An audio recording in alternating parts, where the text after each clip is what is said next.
Alors, quatrième vidéo ici de la série Étudier une fonction, où cette fois on va s'intéresser au thème des variations un petit peu plus précisément, sur le principe d'un exercice, où comme ça je vais pouvoir retravailler un petit peu les différentes notions. Alors un petit vrai-faux, alors ici c'est pas précisé dans la question de justifier, mais je vais le faire à chaque fois et on va donner le maximum d'informations pour clarifier les choses. Alors bon, déjà on va compléter et analyser un tout petit peu ce que j'ai mis dans le tableau. Pour pas se tromper, il faut bien se souvenir que dans la première ligne, c'est-à-dire cette ligne où il y a des x, c'est là qu'on va lire des valeurs d'antécédents. Et dans la deuxième ligne, c'est là où on va lire des valeurs des images. C'est-à-dire les f de quelque chose, ça va se lire ici. Donc si on réanalyse un petit peu notre tableau, on se rend compte que notre fonction, elle va être d'abord décroissante, puis croissante, et de nouveau décroissante, qu'elle est définie sur moins 5, 7, puisqu'ici, on n'a de nouveau pas de valeur interdite, ce qui va nous donner, en l'occurrence, tout de suite, la réponse à la première question. L'ensemble de définition, c'est l'intervalle moins 5, 7. Et bon, là, on peut déjà constater en regardant que voilà, la fonction décroît de 2 à moins 2, puis recroît de moins 2 à 4, et décroît à nouveau de 4 à moins 1. Donc son minimum, il vaut moins 2, son maximum vaut 4.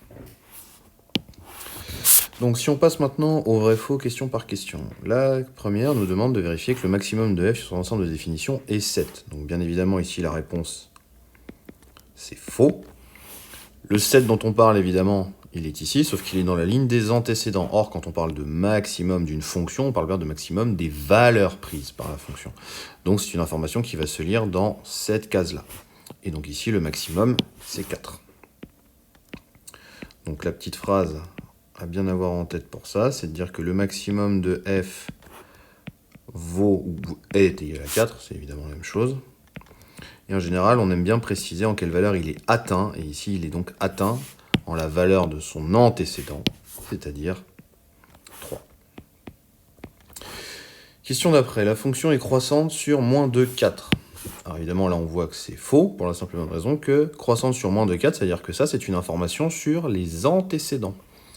Or, ici, entre moins 2 et 3, on sait ce qui se passe, la fonction est croissante, mais entre 3 et 4, on sait que la fonction est décroissante, ce qu'on a mis là. Donc j'ai rajouté ici 0, 4 et 5 dans la ligne. Donc ce sont des informations qui ne sont pas données au départ, mais dont on peut simplement chercher à avoir sur lesquelles on peut chercher à avoir des petits renseignements. Donc le piège ici était de dire que le moins 2 à 4 correspond à ces valeurs-là.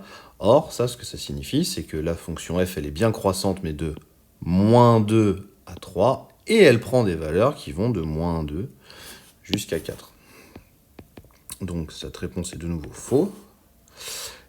On dit alors que f est croissante sur, donc là je vais le mettre en couleur pour bien que ça se voit, sur moins 2, 3.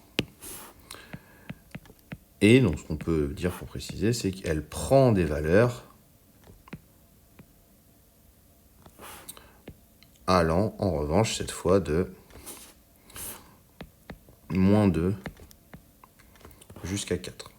On peut même préciser, f est décroissante sur l'intervalle 3, 4. Donc évidemment, si elle est décroissante sur 3, 4, elle ne peut pas être croissante sur moins de 4. Question numéro 3. f de 0 est-il égal à 4 ? Alors, donc si on regarde le tableau, on place 0 ici, entre moins 2 et 3, et donc on sait que f de 0, c'est par là. C'est situé entre moins 2 et 4. En revanche, on peut aussi préciser ici que c'est faux. Pourquoi ? Eh bien parce que, je vais me le dire un petit peu différemment pour que ce soit légèrement plus logique, comme 0, ça appartient à moins 2, 3, et que f est croissante, alors sous-entendu ici, c'est strictement croissante, alors ce qu'on peut dire, c'est que f de moins 2 est plus petit que f de 0 et plus petit que f de 3. Et cet encadrement, évidemment, on va le réécrire, moins 2, plus petit que f de 0, plus petit que 4. Mais on sait qu'ici, l'inégalité qu'on va écrire, elle va être stricte. Parce que sinon, ça voudrait dire que f, elle est constante, tout le temps égale à 4, entre 0 et 3. Et ça, d'après le tableau, c'est pas possible. Bon, pour l'instant, toutes les réponses sont fausses.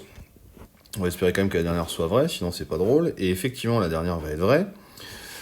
F de 4 est strictement plus grand que f de 5, bah donc ce qu'on voit là sur le dessin, par les mêmes arguments de stricte croissance, puisque 4 est strictement plus petit que 5, et que 4 et 5 sont tous les deux situés sur l'intervalle 3, 7, sur lequel la fonction est décroissante, alors, puisque 4 et 5 sont rangés dans l'ordre croissant ici, leurs images seront dans l'ordre décroissant.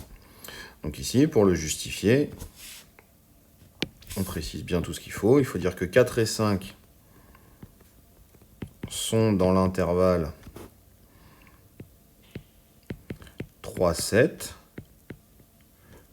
sur lequel f est décroissante. Et donc bah, ça, par définition de la notion de décroissance,